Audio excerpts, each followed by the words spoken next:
So normally we'll have the recording tomorrow or the next day, and then we'll post it and be able to share it, which is great.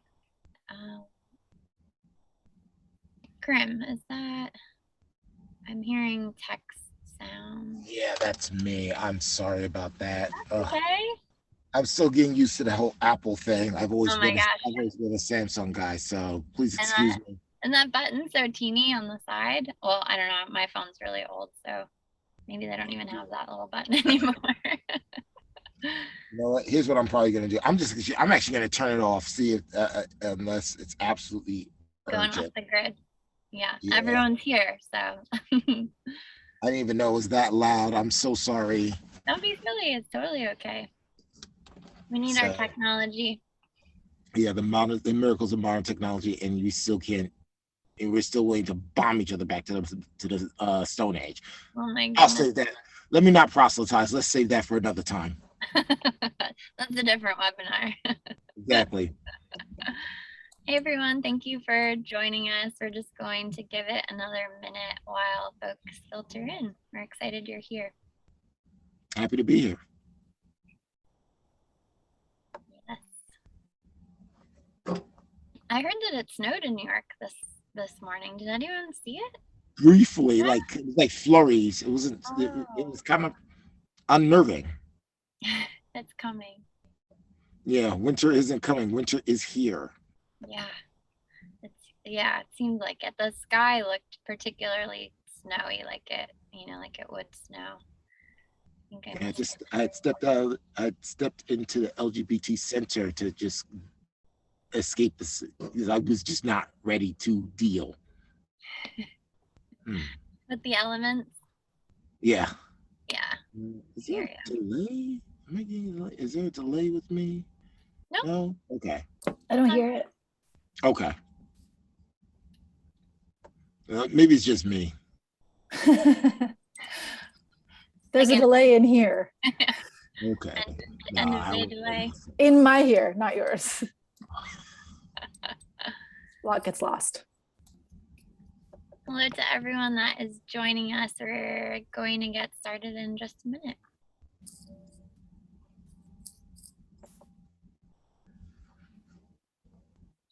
All right, let's see. Okay.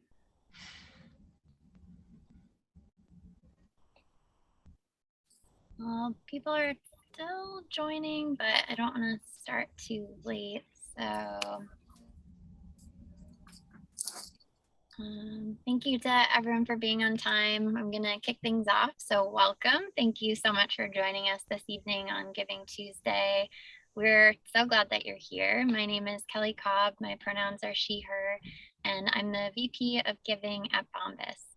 It has already been just about a year since we hosted our first conversation, which feels hard to believe, welcoming our customers, community to learn with us, engage with us around social issues that intersect with the topic of homelessness. They are numerous. We've talked about healthcare, the unique realities of women experiencing homelessness, food insecurity and sustainability, farming, racial inequality and empowerment, and our very first topic, which was about a year ago today, how to talk about homelessness when it feels like an overwhelming topic. There's a lot of commonly held misconceptions that can be challenging to navigate. So we're going to talk through some things tonight that'll help us all better understand how we talk about homelessness and understand it. We're going to look forward to continuing to have conversations just like these, inviting you all to be a part of it. And if you haven't joined us before, but you're interested in catching up, you can have a watch or a listen to our previous conversations on the Bombas YouTube channel. This conversation is being recorded, so we'll have it also posted to our YouTube channel tomorrow or Thursday. So if you want to share it, it'll be there. But let's get into tonight's topic. So to date, Bombas has donated over 66 million items to individuals experiencing homelessness or at risk of homelessness across the US and now the UK through over 3,500 organizations that we call giving partners. These numbers are massive, and we often seek to tell a story through big milestones. but it can be really hard to comprehend what that scale of giving really means. What's the personal impact? What does it mean to the individual recipients? These are the things that we want to get into tonight. We know that our donation product is more than a material item. We know that it offers physical proof that someone cares. We know it provides opportunity for connection, for conversation, the beginning of a chance to build trust and to meet someone with support. We hear this often from our giving partners, and anyone who's given out a pair of socks to someone who needs them is very likely to know this personally too. So tonight we're going to zoom in on those big numbers until we get to the individual, the single pair of socks, the one conversation, a deliberate act of kindness, to be reminded that everyone can help someone, and the things that seem small can add up to be something really big. So I'm joined by some really incredible folks tonight, and I'm going to introduce them, and we're going to kick off this conversation. First is Josiah Haken. He's the Chief Program Officer with City Relief, one of the giving partners that I mentioned, a nonprofit organization that creates connections for the homeless community to hope and resources that can improve their lives. Growing up in Yaoundé, Cameroon, as well as working as an advocate and an outreach leader in the streets of New York City since 2010, Josiah has a unique perspective on the complexities of urban poverty and homelessness, and believes that our unhoused neighbors deserve our best, not just our leftovers. Hear, hear.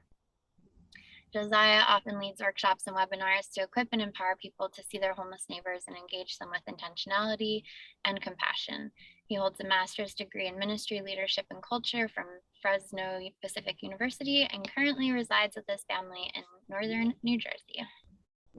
Hello. Next, we have Karim, who's outreach and organizing specialist with Human NYC, another giving partner who has navigated street homelessness off and on since 2011. He's used his experiences with the shelters and streets to help advocate for other homeless people. Welcome, Karim. How's everybody doing? And Khaela Maricich is an artist and organizer working with the Moving Support Project, the Moving Support Project, a group that sources and delivers furnishings for people who finally get homes.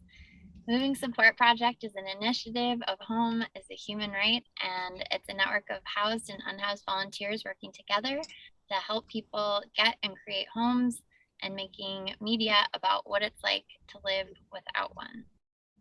We're going to learn so much about all of these things. So first, I'd love for the audience to get to know you all a little bit more beyond my introductions. I always like to start with this question. So much of where we're at now is thanks to our own journey. Will you each tell us a little bit about what got you to where you are now? Khaela, let's start with you, and then we'll go Karim and Josiah. Sure. Hi, I'm Khaela. Well, I'm an artist and an organizer. I've performed for a long time as the band called The Blow, as half of the band. So I've been an artist, and I guess part of my journey has been like not being super financially stable, even though I come from a middle class background. So that's kind of like, there's been moments when I could have had more money and then I didn't. And so I think you kind of, your eyes open up a little bit when you don't have money. To like what the world is really like if you don't have money. When COVID started in like May of 2020, I got involved with a couple of people who were trying to find ways that people who had resources of time and energy to share could get involved with the catastrophe really of people not having homes in COVID, because you can't stay home if you don't have a home. And so that turned into this group, Home is a Human Right. And we're, like we said, housed and unhoused volunteers, finding ways that people who have resources can get involved with being useful to people not having homes. So it's a mutual aid group. And that means like people who have, education, like skills of an education or money or time, can mutually get involved with people who have not had a home or don't have a home currently. And what's mutual about that is like, if you don't have a home, you know a lot more about the world actually than people who have wealth and, comfort and ease. Like you really understand how the system is working. And so we can work together on projects like getting furniture for people who finally get homes, creating videos and media about like what it's like not having a home. There's a project to help people who have housing vouchers get homes. And it's just this constant thing of figuring out like, how can we work together with the skills of perception that you have if you know what it's really like out in the world, and some of the things you have if you've, you know, always had comfort and wealth, like a Yale degree. How can we like make that? Hey, Winston, I appreciate you too. Winston's part of the team. So anyways, yeah, and I guess I would say that like, should I be saying more? I don't know if I'm talking too much. Like the journey that got me there is like being a performer and being out in the world and finding ways to like listen and share, you know, make something together with people, creatively work together like with an audience, or work together with people who have a lot of different perspectives to share. The chat is really funny right now, but I'm gonna anyways pass along. Oh, my pronouns are she, her. I'm really happy to be here. And yeah, thank you so much for inviting me. Thanks, Khaela. Let's keep it nice in the chat here, friends. Karim, let's hear from you. Tell us about the journey that got you to where you are now.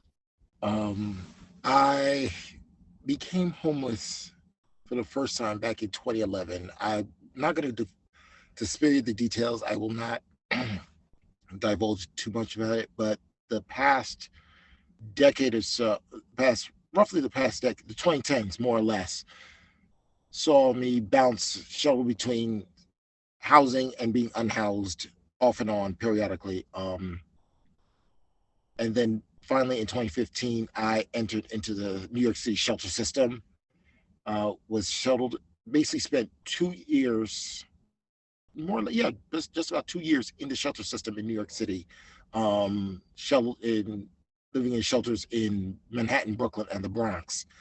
Finally was there was a spot for me, and to put it nicely, I was told either take it or leave the shelter system. So I had no choice but to take it. I didn't realize the place was in such bad shape until I finally pulled the city in to start looking into repairs that the building was in dire need of. Unfortunately, that did not sit well with my then landlords, who then took me to court for in retaliation. I am looking into possible legal action into that, but another time. That's a story for another time, rather. July of 2019, roughly 2 weeks after my birthday, I saw the marshals came, slapped the eviction notice on my door, and that was that. Lost everything.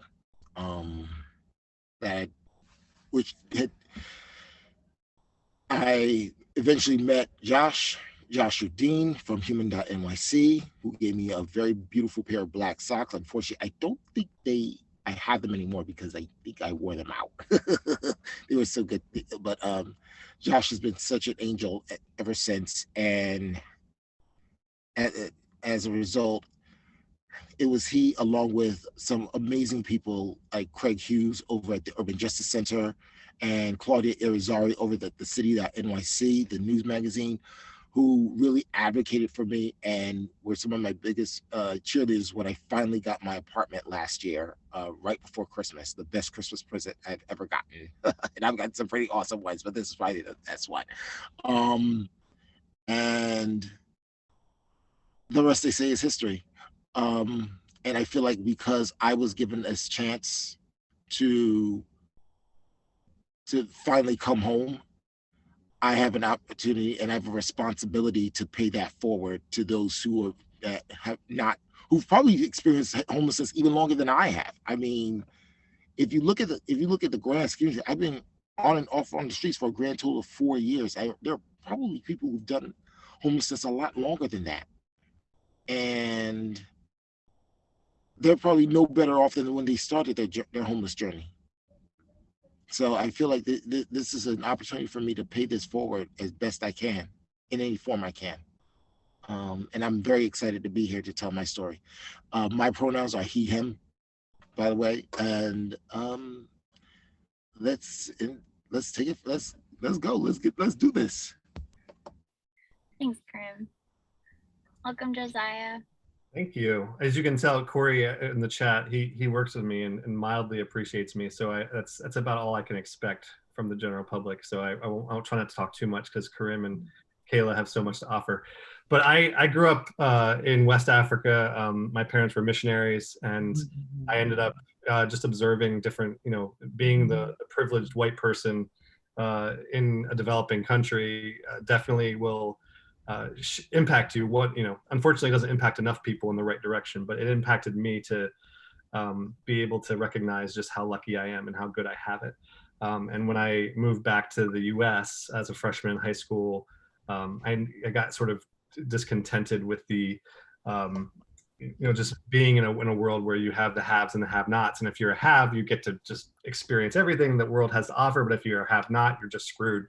And so I started trying to cross the bridge and find ways to engage with people who were certainly less privileged than I am. And because I found them to be the most interesting and the most captivating and having the most to offer.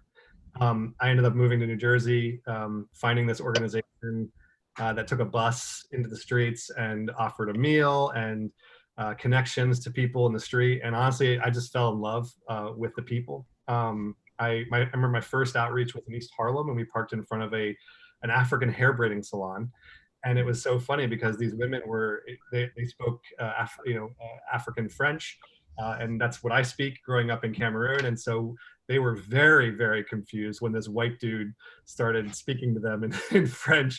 And I just instantly fell in love. And so ever since then, I've just found my way, just trying to connect people to resources that are available. I found in New York City, what you have is there are services, some are better than others, but even navigating those services is such a freaking maze. That sometimes just having someone who will just call up on someone's behalf and just even just saying, hi, I work with a nonprofit, is sometimes all it takes to get answers when there's somebody in the street who's been trying and trying and trying and trying. And so what I've dedicated the last 10 years of my life to is trying to leverage my privilege on behalf of people who don't have it. Again, not because it's right or because I deserve it by any stretch, but because it makes a difference, unfortunately. Hopefully we can live in a world someday where organizations like City Relief are unnecessary. That's the goal. And so, I feel like we're in an institution where if we're not trying to work ourselves out of a job, then we're not doing our job. So that's how I got to where I am.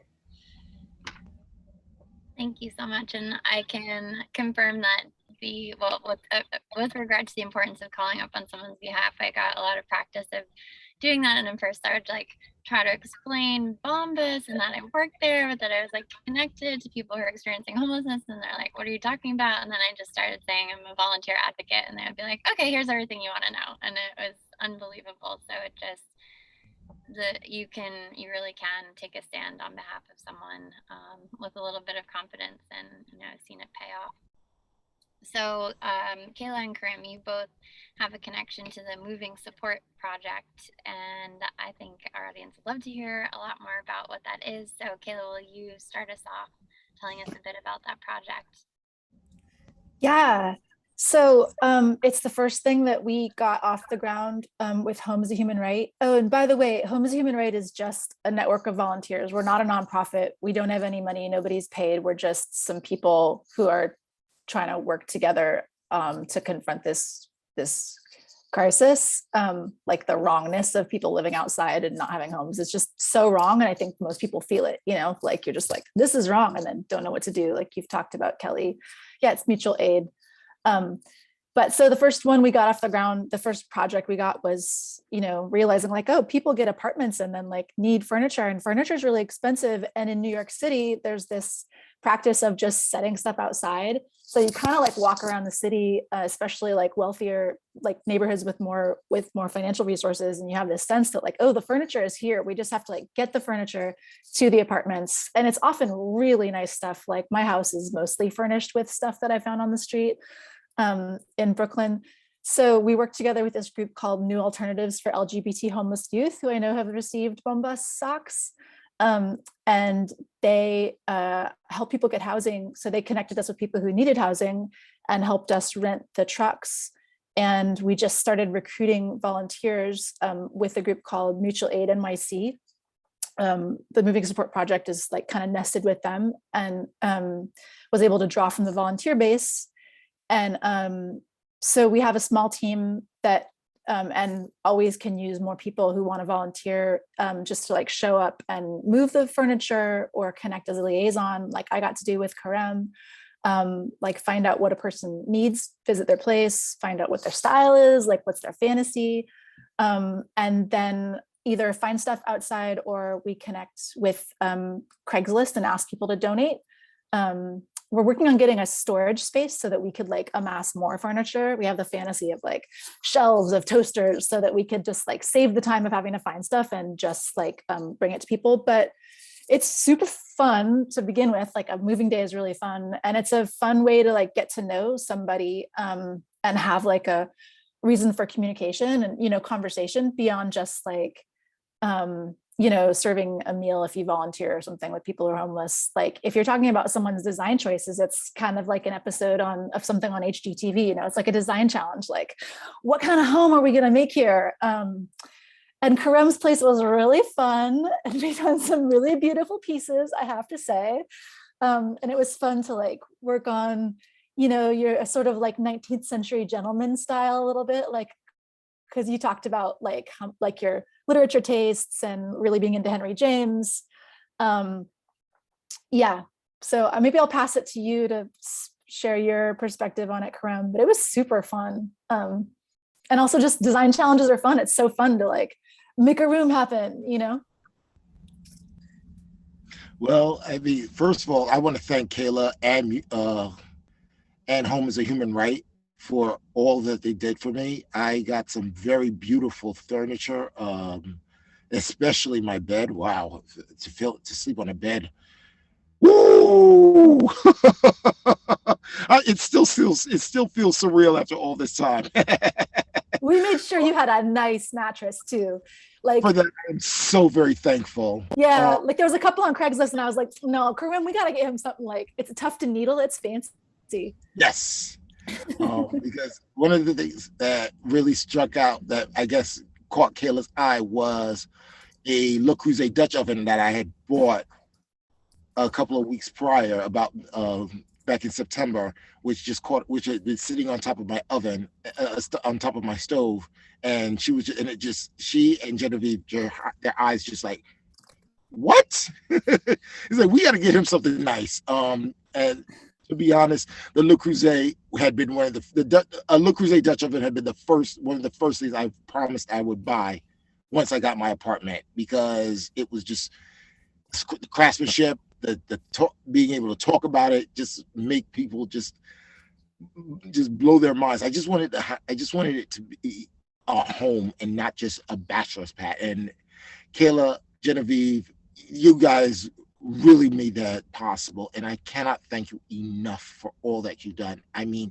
everything else was a mere bonus. That mattress was amazing. God, I didn't even want to get. I took a power nap before I got here, and I didn't even want to get. No, it's too soon. But I was like, okay, let me come. Well, it was so fun to like show up, you know, and we just like sat there and like talked to you. You had this huge stack of books. You were telling us about like all your literature tastes and like all the classics. So it was like, you know, it was just fun. And it's fun to like find the furniture that's out there that wants to be with someone. It's like matchmaking, you know? And unfortunately, a lot of those books had to be returned to the library, but I will be borrowing them again. So don't worry, they're not going to go. And there are still a few that are on that shelf, and whatever isn't on that shelf is going to get bought eventually. Yeah. Well, the best part of it, what was in your mind, you know, more than the books, it was like you sharing what you knew. It was really, just a good conversation. Yes, it was a great conversation, wasn't it? Oh my goodness. And I'm not the best conversationalist. I don't know about that. Well, we're going to come back to this. I mean, I think what you're really both touching on too is just the importance of asking the questions, finding out someone's preferences, really meeting them exactly where they're at to be able to to offer the support that they're most wanting and welcoming. And I think that's a thread that we're going to come back to throughout this conversation. Josiah, I'm sure you have some things to say on the topic. We've known each other for a number of years through City Relief. Tell us a bit more about City Relief and the ways that you focus on your guests as individuals. Yeah, I mean, the fact is that no one's experience is the same, right? Like we were just discussing, right? Everyone's preferences are different. Everyone's, background is different. So as an organization, we try to take that into consideration. One of the things we tell our volunteers a lot is that we're not there to distribute food to the less fortunate. We're there to break bread with our brothers and sisters. We're there to share a meal, not just give a meal. And the reality, and there's a difference, right, between that experience, like. So we try to create a dynamic for our guests where they are treated like paying customers, where they, have choice. We don't want to just give, here's what you're going to get and you're going to like it. That kind of attitude that you see a lot of times in shelters and in soup kitchens, unfortunately, when people think that, like, when they categorize all the homeless as a population group or as a subcategory of a, it's easy to lump them together instead of seeing the individuals that are there, and sort of every experience is different. So for us as an organization, we try to create options for people as much as we can, and then at the same time, again, provide that navigation and that direction based on the individual's self described needs, because again, we don't want to just tell people what they should do or what they should want. We want to be able to ask, like, what is it that you're looking for? What is it that your needs are? And if you can express that as an individual, my experience is that you can actually be more successful in helping people get connected to the best service possible. So as an organization, that's our goal, is to meet people as individuals, and be, and acknowledge their individuality, and respect them and welcome them as they are, not as society or even as we think they should be. Thank you. Karim, you've experienced a lot of the opposite of that kind of outreach and treatment. You've experienced a number of the inequities and challenges within a very broken system in New York City, from housing voucher limitations, lack of affordable real estate, unrealistic deadlines, unsafe living conditions. You fought really hard for what you knew was right and sought the expertise of those who could validate what you knew. What did it mean to have the support of these advocates along the way? It was amazing. When I first got my first voucher back in 2016, my first was valid. They said the shelter was like, here's your voucher, best of luck to you. That's it. No guidance. I think the only thing they gave me was a list of realtors. Now, for those who don't know, who've never had to deal with housing vouchers, it's very hard to get realtors or landlords to accept vouchers. Why is that the case? Part of it, you have to thank Mike Bloomberg for that one, because back in 2011, he cut funding for the Advantage program, which was a precursor to what we now call living in communities, or LINK. When he pulled the funding, a lot of people, tenants and landlords alike, were thrown for a lurch and were screwed over royally. Because of that, a lot of landlords were like, nope, we're not dealing with it. Even after the city passed a law, a source of income discrimination law, there were still landlords who were not going to take these vouchers. And it really it made what could have been a very easy job much more difficult for voucher holders. Couple that with the fact that we all know rent in New York City is obscene, and I'm putting it nicely. It's a nightmare. And then even these vouchers covered for a room, it covered $800. That was the maximum value. For a 1 bedroom, I think it was $1,200 at a time. If you've ever walked around, if you've ever done a looked on Street Easy or any of these other realty websites that specialize in apartments, name one part of the 5 boroughs can you find an apartment for $1,200 for a 1 bedroom or even a studio for $1,200. Good luck. This was uncalled for. This was a bad it was done in bad faith. It was just made to make look like, oh, we're doing something. You weren't. And then finally and then remember, one thing that a lot of people didn't realize, when the Link program was first initiated, I believe it was in 2014, 2015, it was initiated. The vouchers were only good for 3 months. That means if you didn't find a place within 3 months, it was no good, and you had to start the process all over again and try to get refreshed, because they didn't always refresh automatically.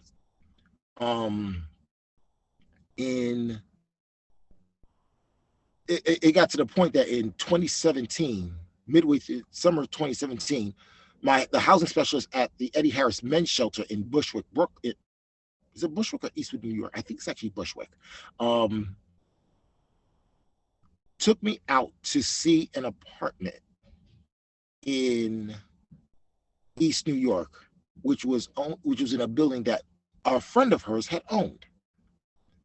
The apartment had been cut up, had been chopped up and rented out by the room in contravention to, which is in violation of New York City law. A quick background. Back in 1955, Mayor Robert Wagner had basically banned SROs as unsafe and a possible violation of housing code standards. But that didn't really stop shady landlords or even desperate landlords from cutting up standard apartments and renting them out by the room, which is basically what a lot of these housing specialists in the shelters do. You are putting people in buildings that of questionable legality, in some cases may not even have the right paperwork, and even if they do, the buildings are not being used in the way they were designed. So, but I digress. But it showed how desperate some people were to get out of the shelter system, and the willingness how easy it was for a lot of people in authority, some kind of authority, could make things happen in ways that could put other people's lives in danger, whether these people realize it or not. And that really just, and when I found out what was really going on, that really just, it struck a nerve. It didn't sit well with me. And I felt like and so much so that when I started digging into this building's past, found out that this building not only did it not have a certificate of occupancy, which is required by New York law, and I think I brought this up to you, Kelly, that it didn't have a certificate of occupancy. The building itself looks like it never had one. So it was just, so that would explain it. A lot of things start clicking right then and there about how the landlords, and how not only how the landlords operate, but how real estate in New York City operates. As one of my ex roommates once said, real estate in New York is an ugly business. And he has no, not only is he right, he has no idea how right he is.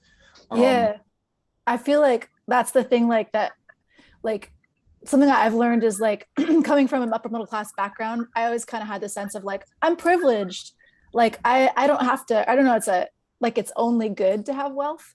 And then there's been a way that I feel like getting to know people who have been homeless and really seen what's happening, it's so eye-opening. I'm like, holy, like, wow, like first taking, like there's so much to see, I think is what I hear you sort of saying, Karim. It's like, you really start to understand how the system is working, and you're like, wow, it's actually not great to be so clueless about how things are actually working. Like in New York, it's like 86% of people who are homeless in the shelters self-identify as Black or brown. When you realize that stuff, you're like, wait a minute, I think this is like, I've been really blind. And so like the opening of getting to talk to people who are homeless and really understand like, oh, wow, I didn't understand what was happening in the world. It's like such a gift to really perceive what's happening. And the stories people tell about the ways that the homeless services works in New York City, or the things people go through, like in shelters, it's so shocking. I've heard so many stories that it's like, wow, it's the gift of sad knowledge, but I'm really glad that I know the reality of what's happening. And like the stuff you've gone through with your voucher, it's so wild.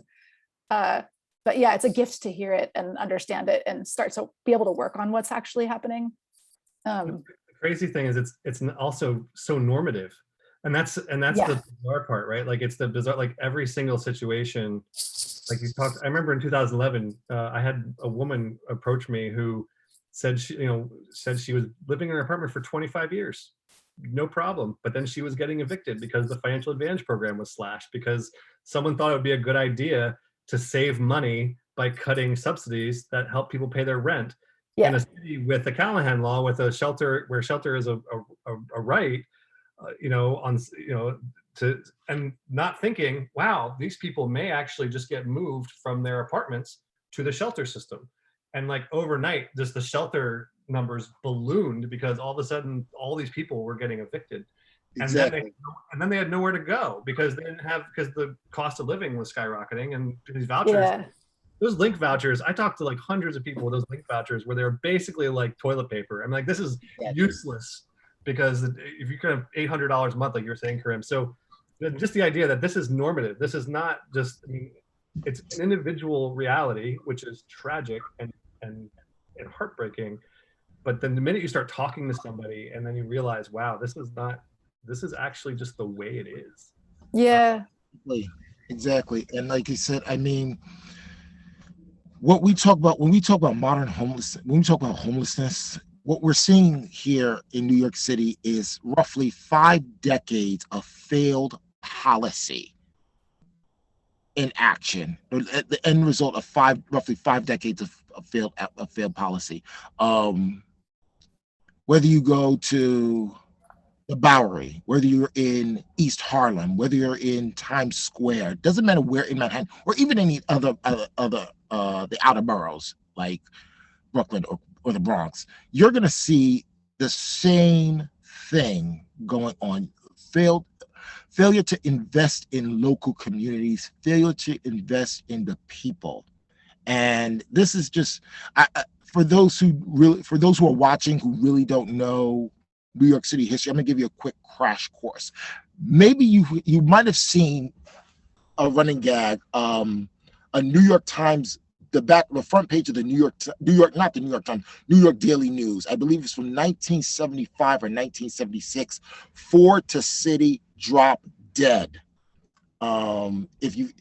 It's actually, and it's really indicative of what the city was going through back in the late 70s with its financial crisis, leading to a lot of landlords who basically abandoned their properties in the boroughs, especially in Brooklyn and the Bronx, and basically got the hell out of Dodge, heading to Long Island, heading to New Jersey, maybe heading upstate, and leading these tenants to their fate, to a fate worse than death, because a lot of them were not in, the buildings were in bad, a lot of these buildings were in bad shape. They were in dire need of repairs. The city seized these properties, rehabilitated them, gave them back out to the tenants, and basically that was the basis for what we now call the HDFC program, Housing Development Fund Corporation. And they're in all 5 boroughs. They're really a lot of them are in so condition and what have you. But the point is, when you fail to invest in your communities, the end result is the communities just end up dying, and that's what we're seeing here. And of course, 1981, we all know Callahan versus Carey, which the New York Supreme Court ruled that you have a fundamental right to shelter. Note what the New York State Supreme Court said. You have a right to shelter, not a right to housing, which I think is just, a very important thing to parse. I mean, that's the crazy thing is like, actually, most people probably don't know the city spends way more on shelters than it would on housing, you know, like that a shelter costs $3,500 a month for a person on a cot. I think when I learned that, I was like, the city's spending $3,500 or $4,000 for a Yep. person to sleep on a cot in a giant barrack where Welcome. they're not safe. You know, it's like, oh, this isn't actually about money, you know, because it would be cheaper to let people have just their vouchers to have an apartment. Like I don't said, know. yeah, I was gonna say, yeah, it costs $3,500 somewhere between $3,500 and $4,000 a month to put a person in a cot where you have zero guarantee for your safety, zero guarantee for your zero privacy. It is as I described it in the city.nyc when Claudia Irizarry took my story. It's an extension of the penitentiary system, of the prison system in America, and it's very tragic. That's why, and I think that's a reason why a lot of people who are homeless, who are street homeless, refuse to enter the shelter system, because they know that it's not. There's no guarantee that they or their effects are going to be escape unscathed. I've had items stolen from me in 2 different shelters. Nobody did anything. There was nothing anybody can do. And thankfully, I was never injured. I was never hurt. But I've walked through, there are some of the shelters are in such bad shape and such dire need. You wouldn't put a dog in there. I'll give you a great example. I've had associates who lived in the Bedford Atlantic shelter in Brooklyn. And anyone who's ever heard of the of Bedford Atlantic, your eyes are probably rolling. Your eyes are either rolling or you're ready to race to the nearest garbage can to barf, because the place is disgusting.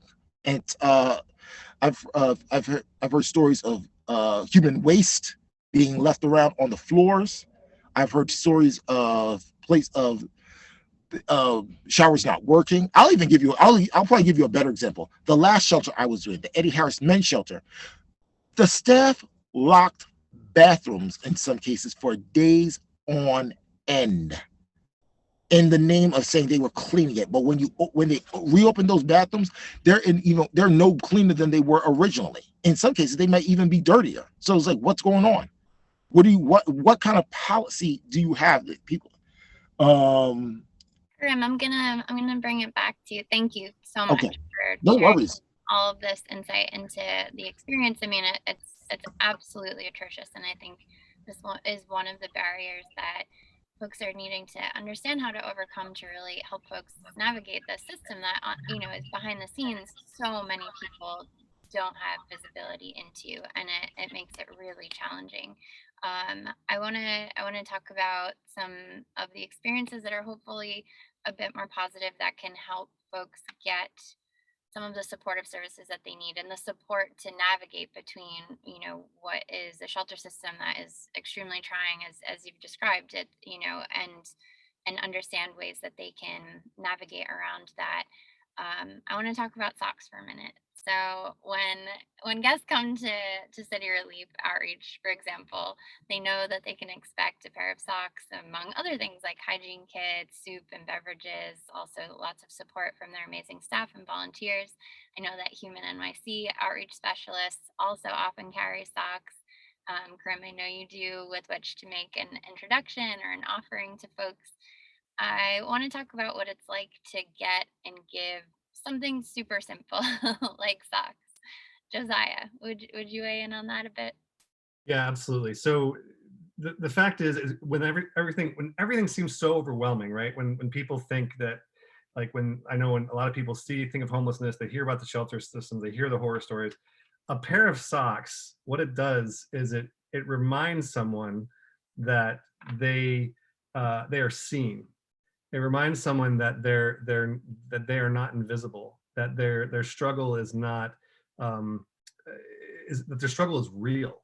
And I think that's the thing, that a pair of socks, what that means to the guests that we serve, is that, one, it's a new item, which provides dignity. I mean, one of the things, a lot of folks who are in the shelters or in streets, all they have access to is used stuff, like which again is important in the right context.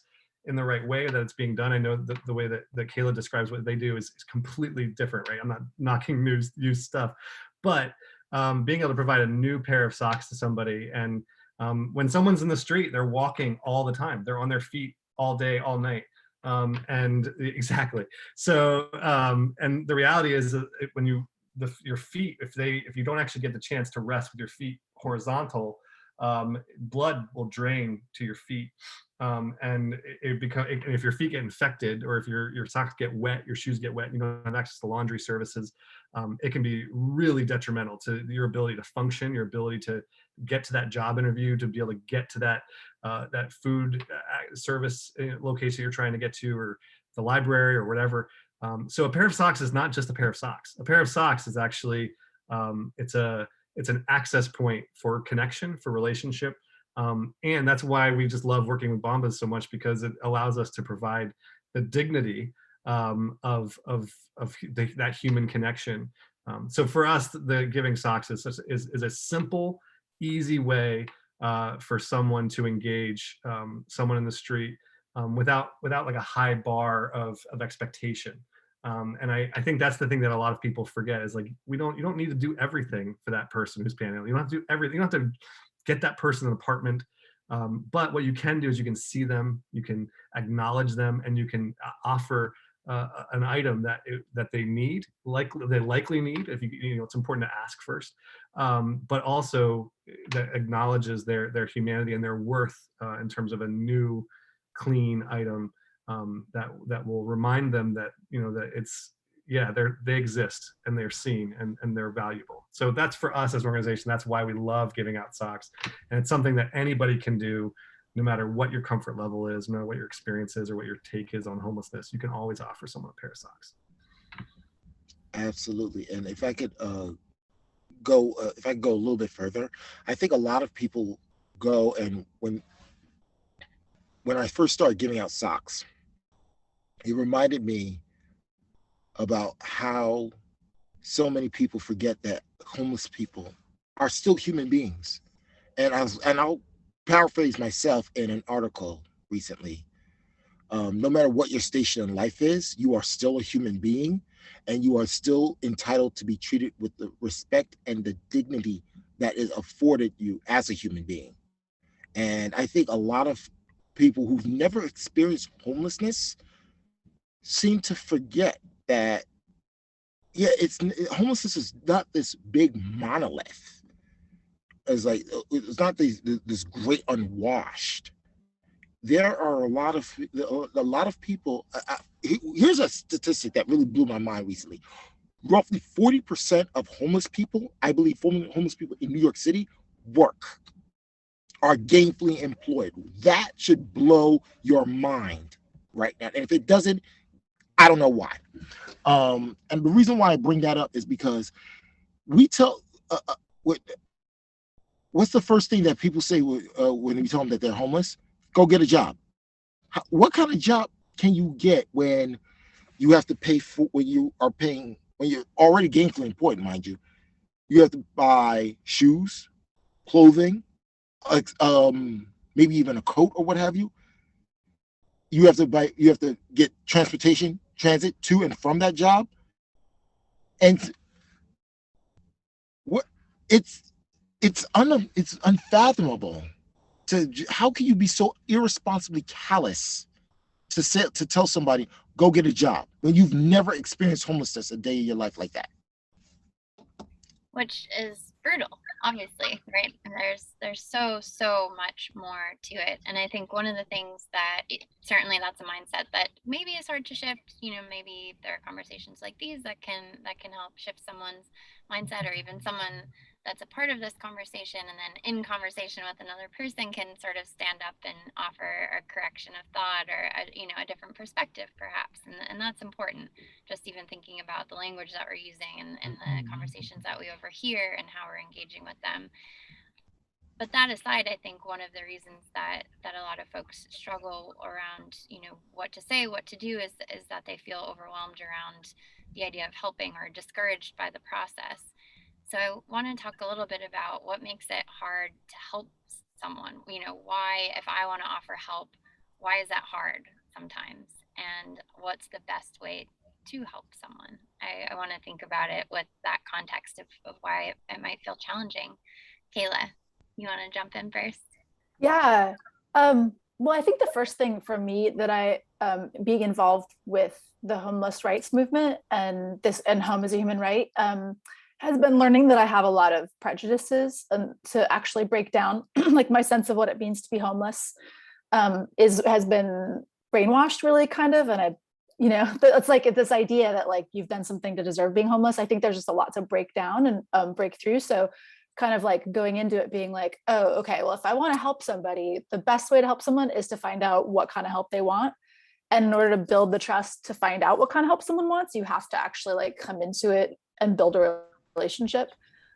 So like that I just have to be aware. And I think that this is kind of a moment in time, like through 2020, like we're socially around the US, particularly like white folks are understanding the structural foundations of inequality in our country, like really understanding how they got built and how we can be part of it and trying to like break that down. So I feel like homelessness goes along with that of like understanding how this problem built, understanding that I don't know anything about someone's situation at all. And all I can do is try to like build a relationship. And so that's like the different groups that we have, like moving support, just something simple like, okay, I'm going to move furniture and I'm going to like get a chance to talk to someone who's been homeless. Maybe that's a new experience for me, or people who have done moving support. But just even the chance of being like, this will be an interaction that I'll have with someone who recently was homeless, and we can talk and I can like break down some of my prejudices if I have those. Yeah, this is like relationship is the way to build things, and community is the way to change things. And Vicky Batcher, a woman who's been homeless and is an advocate from Tennessee, said the people who are going to solve homelessness are homeless people. And she also said homelessness needs a makeover. So I just keep those things in my mind of like, oh, there's so much to learn. If I'm out like giving out socks or something, I'm there really to try to learn and reinform myself about what this whole situation really means. I just want to add, I love that posture of humility. I mean, I think that's the key, right? Is recognizing what you don't know.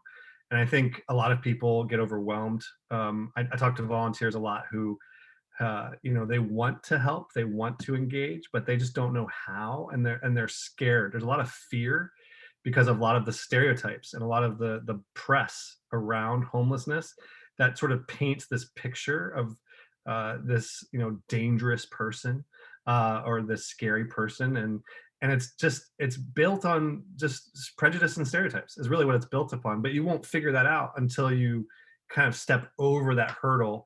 And so I just encourage people to start low, like lower the bar on yourself. Like, don't think like you have to go and like solve homelessness to get engaged with the issue of homelessness. Start small. Start by volunteering with an organization that actually dignifies the people that are in the street. Start by, again, giving a pair of socks, like actually getting a Bombas, some Bombas socks and giving them out. And start small, because if you that relationship, again, I tell people a lot, like if you at the grocery store you bump into someone like reaching for like over the frozen food section or whatever, like you're not going to automatically invite that person to like take a shower or live in your apartment. That's not the expectation. The expectation is respect. The expectation is being polite, maybe learning their name, maybe asking them where they're from. Like there's that human, I know it's going to sound wild, human.ny, like human connection, right?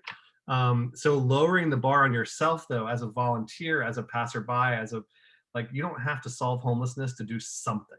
You don't have to and then see where that thread leads you. And what you'll probably find through that relationship, like Khaela was saying, is you'll realize it's actually people, just regular people who just had bad luck and who are playing the cards they've been dealt as well as they can. And it's up to us, society, to like improve the system, but it's up to us as an individual to just see that person and engage that person on a human level. I love the fact that Josiah, I want to say that I love the fact that you mentioned thread, because there's a saying, I believe, in India: if everybody gives a beggar a thread, you will eventually have a coat. And I think that's a very astute way of looking at life, because no one has a magic wand, and no one's going to, and homelessness overnight. But if we all pull together, we can end homelessness. It's not. Is it a tricky? Is it a tricky problem? Absolutely. Is it insurmountable? Absolutely not. Because, and I say this for this one, because Khaela, you brought up something very interesting earlier. You talked about how it costs between $3,000 and $4,000 a month for a cot. But when you look at most of these apartments, that's comparable to many of these apartments in New York City, many of whom are vacant, may I add. In fact, not only are they vacant, we have more vacant apartments in New York City, and we have more vacant residences nationwide than we have homeless people. We have roughly about 1 million homeless people. We have 18 million vacancies. Yeah. If we could house every homeless person in America, Yeah.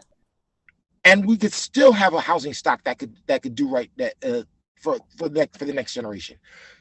This should, I mean, when I first heard that, and not only that, it actually costs less to house people than to keep them homeless. Yeah, totally. I think maybe, sorry, keep going. Yeah, when you look at the economics of homelessness, and I think that's starting to become an interest of mine, it's very telling about who profits. And I know I'm digressing, and I apologize for that, but it's very telling who's profiting from this kind of misery. And it should be very telling who is on the receiving end. We already know who's on the receiving end, I should say, but it's also very telling who profits from this. I said earlier that a roommate of mine once called real estate a dirty business. He should know because he was an ex-realtor. I'm going to go one step further. The homelessness, and I know this is an issue. The homeless services industry is also a very ugly business in New York, and I will tell you why. I was giving out socks this morning with my colleague Ashley, who couldn't be here, unfortunately. But Josiah, I think you'll meet her tomorrow at Chelsea. She and I had some very interesting conversations with a number of our homeless neighbors, and they all talked about how horrible one particular agency, I won't divulge the name, has been. And it's one that it's an agency that a lot of people have seen, whose vans they've seen, and it struck a chord with me, just like how when we give socks, we're building a rapport. And that's something that a lot of homeless outreach workers don't do particularly well. They don't build rapport. And I think once you have that rapport, once you give someone the ability to trust, you give them so much more down the road that they don't even realize, or we even realize, to be honest.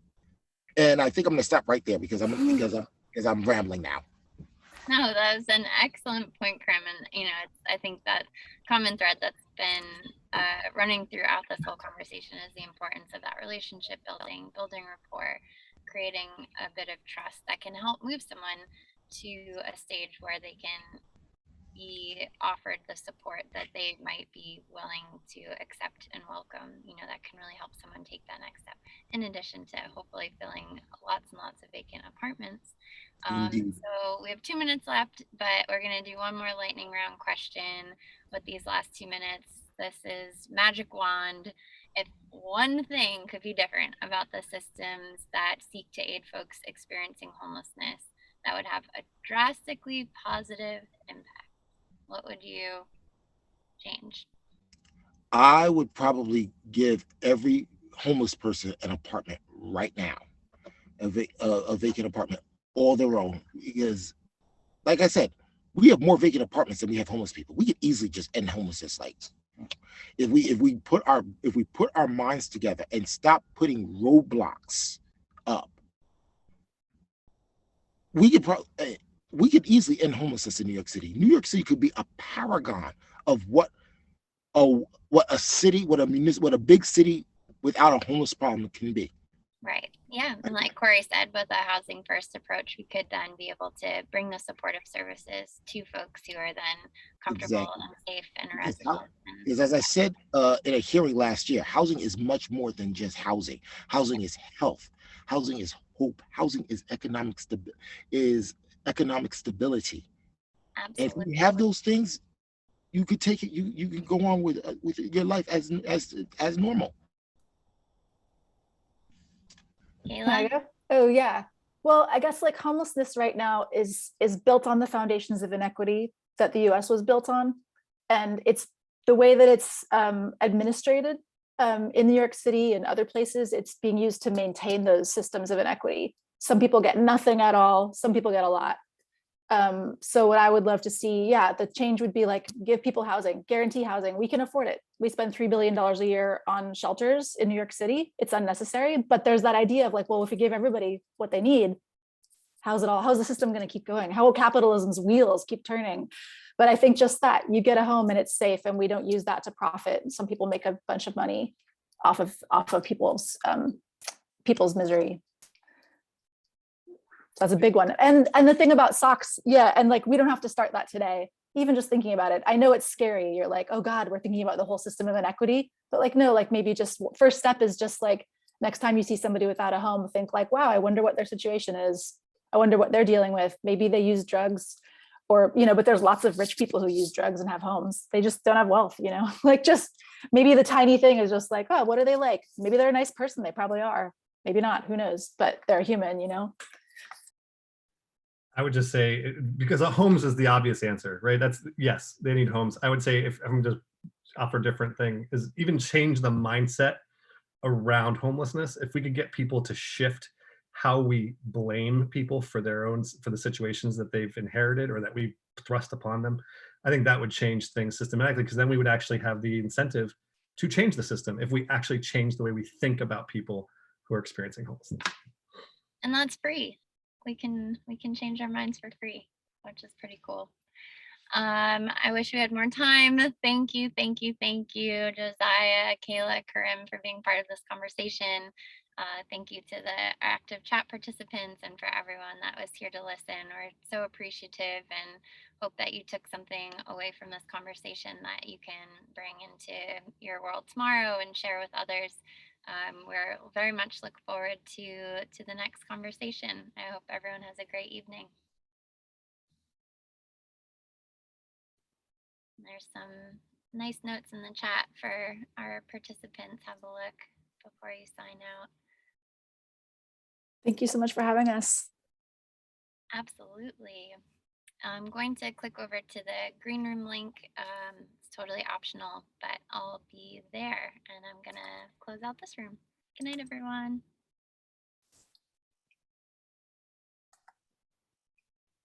Is it in our email? I can, it's in the document with the timeline and the questions. Oh, at the top, okay. Yeah, it's next to the 7 o'clock. Et voila, thank you. All right, I'll see you there. Just gonna leave the chat.